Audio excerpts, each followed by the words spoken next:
Actually do have a super here that we did genuinely miss. And there was Tyler Lindsay DeLise who supered us a couple times saying we missed it. So I've got it here. Let's go. Is the GCD. This is about FF. The GCD is designed like it is to be able to teach the game to people brand new to video games. It's not bad, specifically because it was made to be a slowly growing ability curve that players get used to. Early dungeons early dungeons too, meaning they're the same in that they're extremely light on mechanics and then they just kind of curve up over and over in time. But that's the victory that FF gets from being a linear game, where you do have to go through all of this teaching content to get to the end of it. Whereas in WoW, you can just hop into Shadowlands, especially with your boost. I mean, you can boost in FF as well, which sometimes may not go all that well if you haven't been taught mechanics and you boost to a certain level and get wrecked in raid. But, in FF... Who could you possibly be referencing? I don't know, but in FF, it is designed for, people who don't play games, people who actually are, completely brand new to video games, to spend hours and hours getting used to mechanics, which, like I said, isn't ideal for people who are, avid WoW players hopping over, because they're going to spend hours and hours being bored out of their minds with, one button, and then, oh, look at that, I've spent 20 hours playing, I get a third button, let's go. Now we're talking big DPS, but it just kind of ramps up. And then, by the end of it, hopefully, I mean, I'd love to see the actual numbers on this, but I'd love to see how many players started off with, FF being, their first game. Not maybe first game overall, but the kind of first video gamey experience that's actually, requires decent reactions and decent understanding. I'd love to see how much of them actually make it through the whole way through the game, and what, almost how many converts, how many casuals has the game converted into sweaty raiders. I'd be very interested in that. And yeah, I was watching Zach do the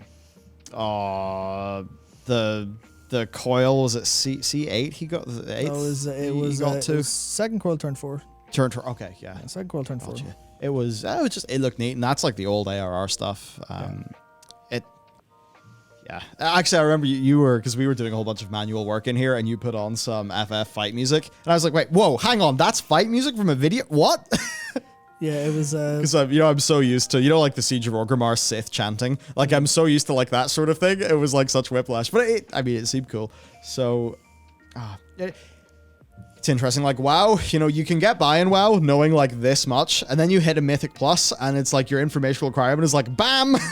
So I feel there's loads of players who, they're wide-eyed, bushy-tailed, really excited to get into some dungeons. They love the art, they love the characters, they love the vibe of WoW, but... they bump into a Mythic Plus dungeon, or even just a Mythic where people are going giga-fast because, we outgear them now. And then they're like, whoa, what is going on? I'm so confused. They get into Mythic Plus, and, someone's like, you didn't dispel the thing. You didn't trank this. You didn't do that. And the player's like, wait, what's a dispel? What's a trank? I mean, is that what this thing? But, they were never taught it in the gameplay. Right? So they're... big going on there, yeah, it's for those core mechanics. I mean, not to say that FF is perfect in that front either, because if you unless you're really good at literally looking through how to play things correctly, there's just a lot of shit you will not know unless you look up a guide for optimal stuff. Even though it's designed so it's relatively clear, much in the same way WoW rotations are designed to be relatively clear, but you don't know what's optimal until you look it up. FF is largely the same problem, where you're like, wait, what? How do I orchestrate any of this in my head?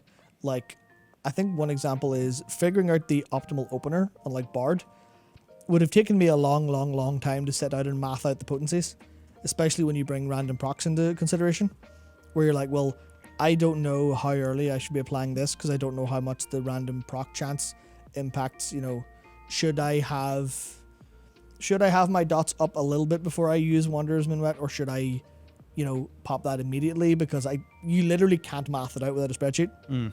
And that's the case for some of the classes as well. So it's not all the game teaches you everything. It's just the kind of move out of this, move into this mechanics. It does, but everything else, it's still it is still, you rely on the community to do a lot of the groundwork for high end play, which I think is basically the case in every game anyway. Yeah, it's just always how it's going to be. I think it's just the, it's on more fertile soil if FF is sort of taking its time slowly or something. It's like the way that FF like pushes you into like the newbie training thing, I quite like. And okay, what it's teaching is very basic shit. Like it is very basic shit. But you know, they set it up that it's like you should be learning and you should be figuring these things out, which I did like. I think FF could actually do a lot more there. I don't know how far it goes, but I like what they did. And it's like Blizzard, they were so close. I mean, the Proving Ground, I think, is an awesome bit of content. Great idea. I just love to see them, you know, keep at it. Maybe just do a little bit more. And I do think, you know, look, you should have to get a gold Proving Ground before you can queue for anything above a normal dungeon. I disagree with the silver. A gold Proving Ground's really easy. Like, there's so many times, you know, I'd be, like, first time playing a healer, I'd go in and I'd be able to get a gold Proving Ground in, like, 2 or 3 attempts. And that's, like, literal first time playing a healer at max level, or I don't have muscle memory or, like, game sense for any of their abilities. Yeah. And, you know, in almost no time, I could do a gold Proving Ground. That was back in Legion, of course, when I was, you know, doing all the stuff for the different classes. So I think just Blizz needs more stuff there, and certainly the Proving Ground, you know, that was made in an era where M+ didn't exist. There needs to be a Proving Ground or something like that that can just help to teach people like the M+ style of things, because that's the style of that content. And I think the more we can bring people along and up to that level, the happier everyone will be. So I think big prio on that. Yeah, it's weird because the mechanics, I personally find it's hard to figure out where the line goes for mechanics you should be able to intuit and mechanics you should literally be able to do. But I feel like there's definitely some sort of design language that might need like codified, kind of like how FF has, although it's, you know, FF is very much in line with being so divorced from what's actually in game that you can see it as it is basically almost a 3D UI element in how it feels versus the swirlies in WoW, where, you know, they may not stand out to you immediately, but they look more diegetic. They, you know, it makes sense. Oh, there's a swirly, there's a blue swirly because an ice ball's about to land there.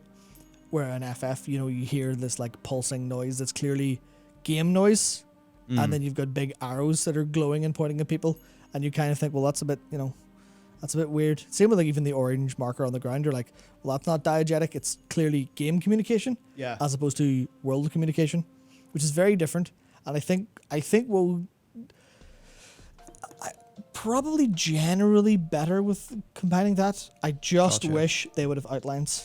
That's my biggest problem. Yeah, that's what I want from WoW. Just a little outline, because sometimes there's a swirly and you're not quite sure. Yeah. Or even like it was a stupid death I got on one of our Painsmith wipe in that last raid, where, you know, I was operating based on the lines of the grid and the floor, and my character, like, if I was playing a bullet hell, I would have been totally fine. Perfect, yep. Because if you look at where my character died in the video, like, it was seriously, it was like beyond the edge of the little grid, but the effect was just larger, and it's like I didn't know. Yeah, I mean, I actually have a point to make on that about the spikes in Painsmith. And I think I said this in Raid. I'm not sure how many people sort of followed immediately, but because even like I basically picked this up even watching the Race to World First, where I went, okay, I can see the spikes are up, but the blue thing that spawned the spikes are gone. Can I walk through the spikes? Basically testing how tight can I cut this? Yeah. And as soon as the spikes are there, you can walk through them completely fine. Like, the spikes aren't what hurt you. It's the spawn of the spikes after the blue marker disappears. And that's so, like, that's really unintuitive, I think. I mean, to be fair, I would defend FF's gameplay for being unintuitive, because it makes, you know, because you move out when the cast bar's done, animation's really long and really, really intense, but you can stand in it as long as you were out when the cast finished, because your position was snapshotted.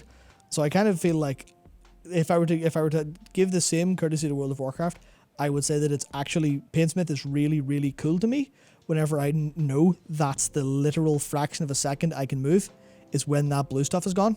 Yeah. And it means that, like, I'm like on my screen, I'm walking through spikes all day long, but I know it's because I've paid attention to when these mechanics happen. So if they could, like, codify that in terms of when it's, you know, have some visual language to make it solid so people know when that stuff's done. It's like, once you have that in your head and you've worked it out, like, it just lets some mechanics click. I mean, Painsmith is one of my favorite fights in a long time. I don't know why I love Painsmith so much. I just think it is so well designed. And, like, that's only playing it normal. I can't wait to hit heroic. And I was watching the Mythic streams, and I know that it's a little busted. how the intermission phase is in Mythic, but I did look at that and I thought, oh fuck, that's really cool. No, so thank you. maybe a version of that is, you know, a little different, so it doesn't feel like you can have things overlap in such a way that, you know, you've got to jump off the platform and disengage back on, or do, you know, funky business, because that funky business shouldn't be happening. But I mean, I just love to see a slightly more pumped up version of Paintsmith. So I am very excited for heroic progression this time around. Yeah. Oh man, I really like the raid so far. Yeah, I really Getting excited thinking about it. I really love watching Paintsmith on Mythic on the Race to World First, purely because the part where they just go, no, there are no gaps in the spike this time. Make your way through it. Do what you can. Is like, it's something I would generally disagree with mechanically, because it is going, hello, Mythic Raiders, you have to do busted shit to survive this.